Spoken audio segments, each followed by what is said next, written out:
Right now, though, it's time for this.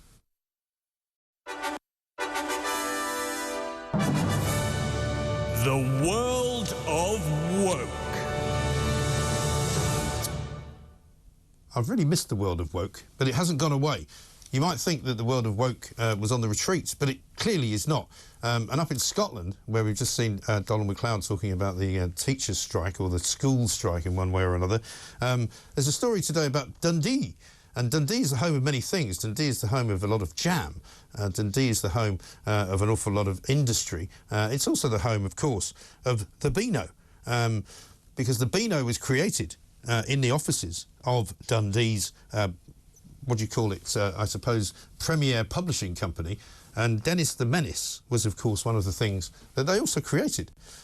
But the government have nicked it, bizarrely, and they've got very upset up in Scotland. They've got one particular Scottish National MP for Dundee West by the name of Chris Law, who's very upset. Look, here's a poster, and this is apparently a poster that's put out by the government in which it says, created in London, unleashed in more than 100 countries.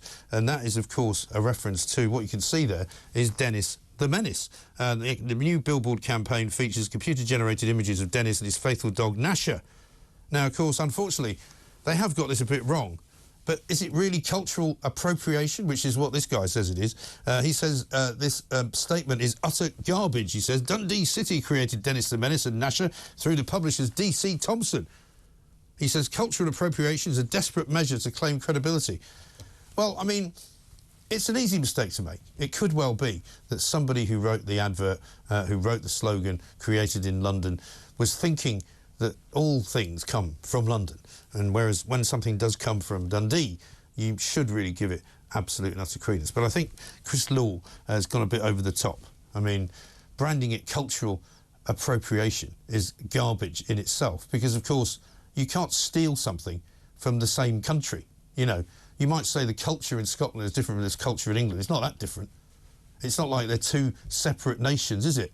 They're all part of the United Kingdom of Great Britain and Northern Ireland. That's what it's called. People always say to me, what do you mean Scotland's not a nation? Well, show me a Scottish passport and I'll tell you you're a nation. You don't have a Scottish passport because there isn't one. You have a British passport because that's the country that you live in.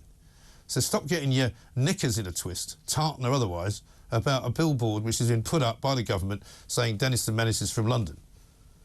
I mean, parochial doesn't even cover it, is the problem. That's the world of woke. The world of woke.